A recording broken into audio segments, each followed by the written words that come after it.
Olá, sexto ano, bom dia. Sejam bem-vindos a mais uma aula de história. Na aula de hoje nós vamos conhecer o processo de sedentarização do homem. O que é sedentarização, tia? Sedentarização é o momento que o homem começa a se instalar sempre no mesmo local. Por exemplo, antes, quando nós estávamos estudando o processo de evolução, logo no início da história humana, os homens eram nômades, eles não se fixavam em um só local, eles sempre estavam se mudando. Só que a partir de determinado momento, eles passaram a se fixar em determinado local e construir suas casas, construir suas cidades, construir seus povoados, até que se formaram as primeiras grandes civilizações. E é isso que nós vamos entender na aula de hoje, beleza? Porém, antes de nós falarmos dessa parte da sedentarização, eu quero fazer um panorama geral de tudo que nós já estudamos até aqui em relação a esse tema de origem da humanidade.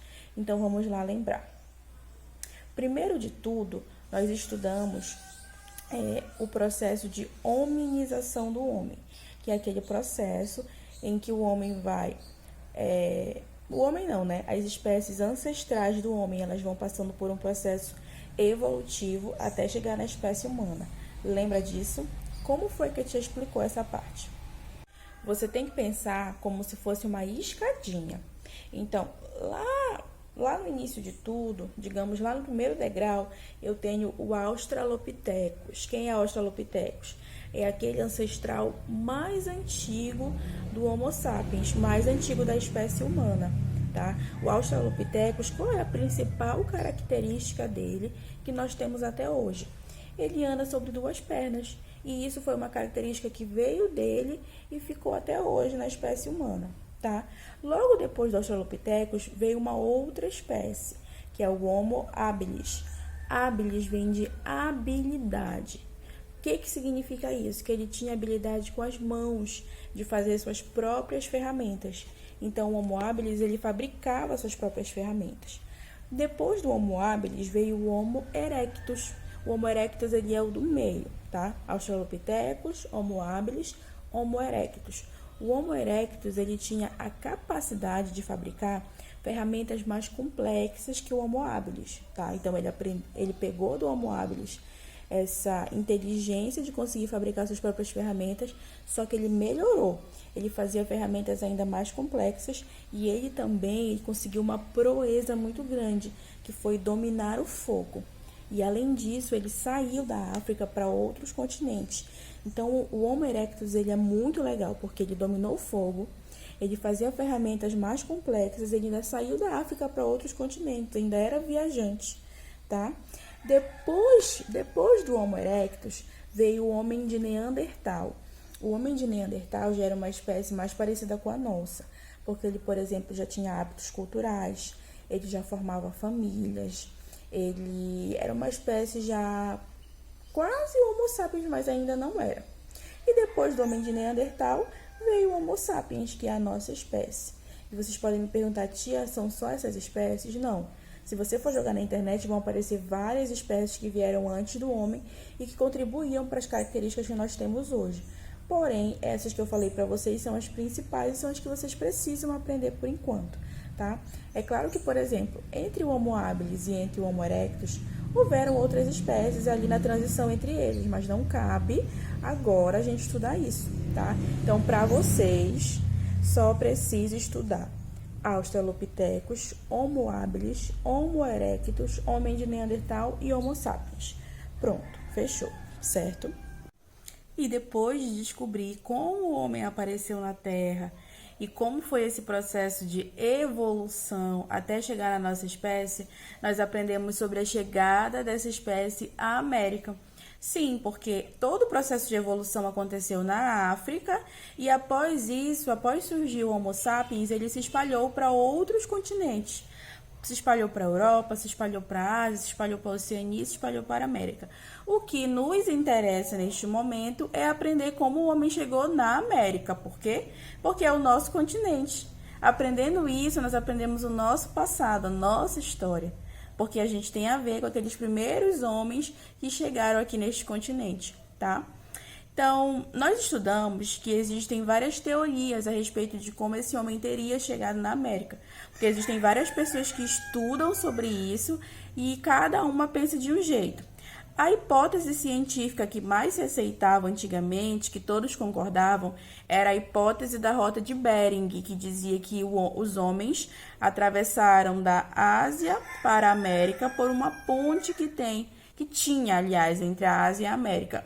Hoje não tem mais essa ponte, tá? Mas antigamente ela existia, era chamada de Estreito de Bering, certo? Então eles teriam atravessado lá por cima da América e teriam descido até povoar todo o continente. E no livro de vocês tem outras hipóteses. Tem a hipótese da migração atlântica, que diz que os homens teriam vindo da Europa para a América. Tem a hipótese da rota transpacífica, que diz que eles teriam atravessado da Ásia para a América pelo Oceano Pacífico, só que não atravessando o Estreito de Bering, e sim pelo próprio oceano, tá? Lá tem tudinho as hipóteses certinhas, inclusive é bom que vocês saibam, por exemplo, de onde para onde é cada uma das rotas, tá? Por quê? Por exemplo, a migração atlântica. O Atlântico ele fica entre a América e a Europa. Então você sabe que a hipótese da migração atlântica diz que os homens vieram da Europa para a América. O Oceano Pacífico ele fica entre a América e a Ásia. Então você sabe que essa hipótese fala sobre a vinda do homem da Ásia para a América. E a rota de Bering, você sabe que é pelo Estreito de Bering, tá? Então prestem bem atenção nesses detalhes, certo? Outra coisa que nós estudamos também, dois pesquisadores importantíssimos, a Niede Guidon e o Walter Neves. A Niede Guidon é aquela pesquisadora que diz que os habitantes chegaram bem antes do que a gente pensa, porque ela encontrou algumas ferramentas e ela foi olhar essas ferramentas, fazer estudo dessas ferramentas e viu que elas eram bastante antigas. Então ela defende que aquelas ferramentas provam que pessoas existiam aqui no Brasil 80 mil anos atrás, 50 mil anos atrás. O problema é que alguns cientistas dizem que essas pedras, que ela diz que são ferramentas, podem não ser exatamente ferramentas, podem ser outras coisas, podem ser pedras produzidas pela própria natureza e não por seres humanos. É essa a confusão. O outro pesquisador é o Walter Neves. O Walter Neves foi o cara que encontrou a Luzia, que é a ossada humana mais antiga. E a ossada humana mais antiga, que é a Luzia, tem cerca de 12 mil anos, 13 mil anos de história. Então, até então, o que mais se aceita é que a primeira leva de seres humanos tenha chegado aqui cerca de 13 mil anos atrás, porque a ossada mais antiga tem 13 mil anos atrás. Mas é claro que se a gente encontrar outra ossada mais antiga, a gente vai mudar essa ideia, certo? O Walter Neves ele diz que o formato do rosto da Luzia ele não é um formato, não tem características de gente vinda da Ásia. Parece mais gente vinda de outro lugar, o que nos dá a entender que várias levas de seres humanos teriam chegado à América por diferentes locais, em diferentes épocas. Por exemplo, podem ter vindo pela rota de Bering? Podem. Mas podem ter atravessado o Atlântico? Podem também. São hipóteses. A gente não tem como voltar no passado para saber exatamente todas as rotas que eles usavam, tá? Então é isso, meus amores. Vimos aí o processo de hominização, as rotas para chegar na América, o Walter Neves, a Niede Guidon. E agora vamos falar sobre o processo de sedentarização do homem. Bom, meninos, em relação ao processo de sedentarização, a primeira coisa que vocês precisam ter em mente é uma linha do tempo, tá? Uma linha do tempo simples, dividida em dois períodos, o Paleolítico e o Neolítico. A história da humanidade, a nossa história como seres humanos, ela é dividida nesses dois grandes períodos, o Paleolítico e o Neolítico. Claro que tem aqueles outros períodos históricos, só que eles são menores. Esses aqui são períodos históricos bem grandes, tá? O Paleolítico é o primeiro período, é o mais antigo. O período paleolítico é o período em que acontece o processo de evolução do homem, o processo de hominização. Ele é o período que é marcado pela fabricação de ferramentas de pedra, ferramentas simples, que os nossos ancestrais faziam. O período neolítico já é o período em que o homem aprende a plantar e a colher. Ele aprende a agricultura, aprende a pecuária. O período neolítico começou cerca de 12 mil anos atrás, que foi justamente o momento em que o homem aprendeu a plantar, tá? Então, a história da humanidade ela tem dois grandes períodos, o Paleolítico e o Neolítico. O Paleolítico é aquele período em que o homem ainda não plantava e não colhia, e o Neolítico é aquele período em que ele já plantava e já colhia, tá? E isso está diretamente relacionado com o modo dele de viver. No período paleolítico, como ele não plantava, ele não tinha por que se fixar no mesmo local. Ele tinha que estar o tempo todo mudando de lugar para procurar recursos, procurar alimentos, procurar animais melhores para ele se alimentar. Já no período neolítico, que ele sabia plantar, ele não tinha necessidade de ficar se mudando. Então, ele já começou a fixar a moradia e se tornou sedentário, certo? Então, no período neolítico, o homem vai se tornar sedentário. Existe uma bela diferença entre ser nômade e ser sedentário. Está aqui no primeiro parágrafo do livro de vocês, ó. Nós estamos aqui na página, deixa eu ver, 314, tá? A pessoa nômade é aquela pessoa que não tem moradia fixa. E a pessoa sedentária é aquela pessoa que tem moradia fixa, que fica sempre no mesmo local, tá? Aqui ele vai falar um pouquinho sobre o processo de surgimento da agricultura, ó, que foi há cerca de 12 mil anos atrás, no período neolítico, e a partir daí vão surgir as primeiras aldeias, os primeiros grupos, as primeiras cidades e as primeiras grandes sociedades depois, tá? Aqui ele dá pra gente uma referência do que se começou a plantar nessa época, ó. Aqui na América do Norte, por exemplo, tinha girassol e abóbora, ó, regiões de origem das plantas e dos animais domesticados, ó. Aqui na América Central, aí você vai vendo aqui pela legendinha.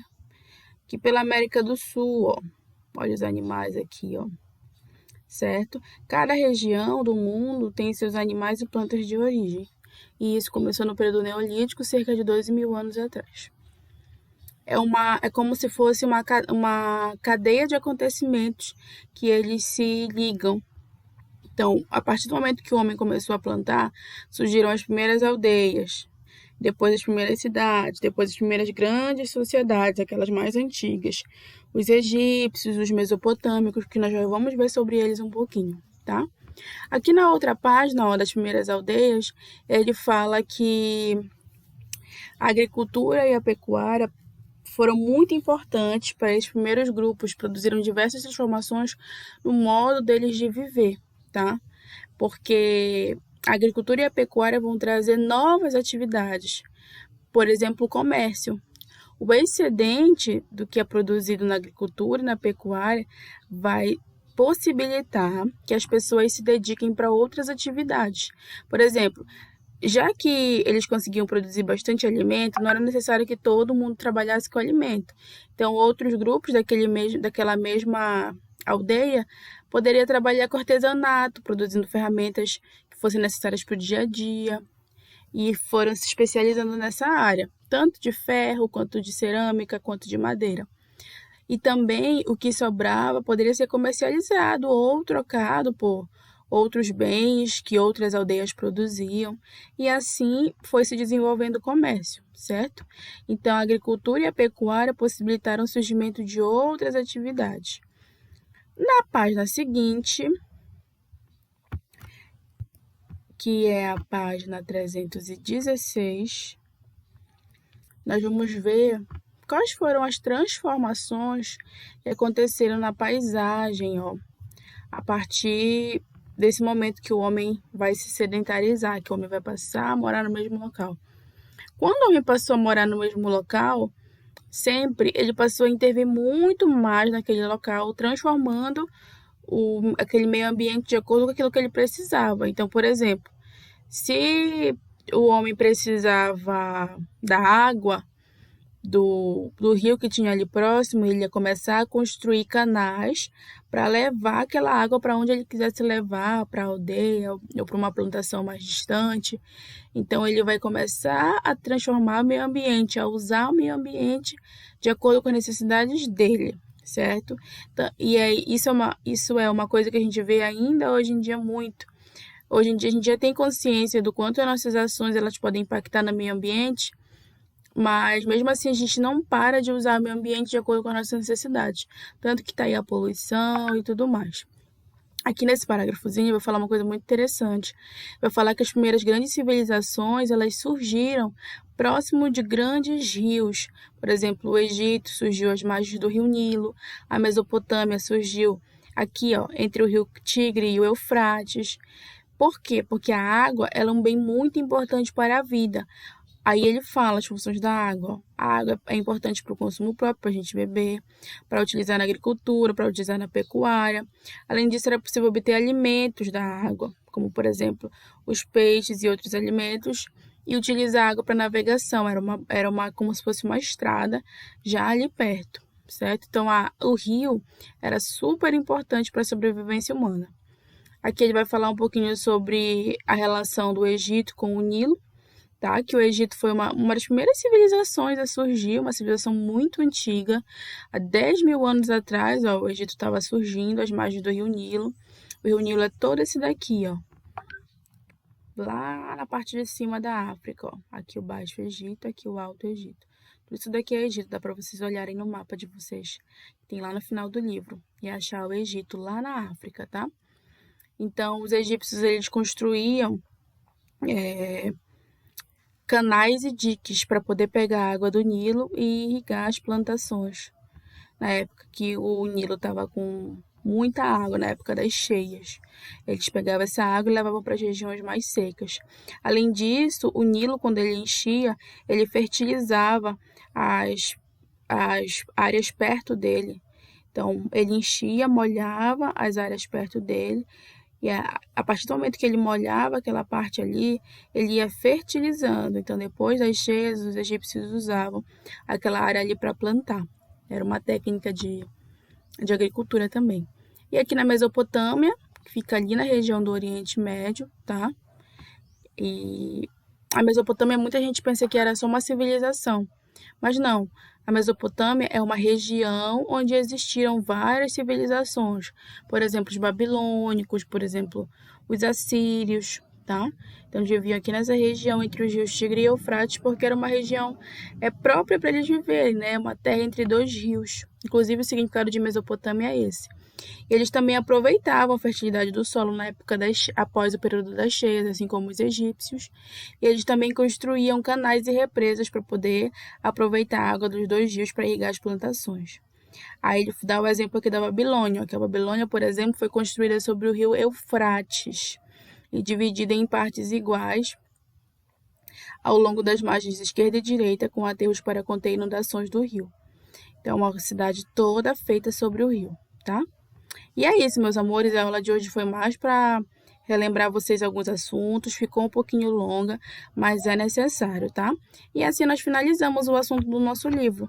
A partir de hoje só vamos entrar em revisão, certo? Um beijo, até a próxima aula.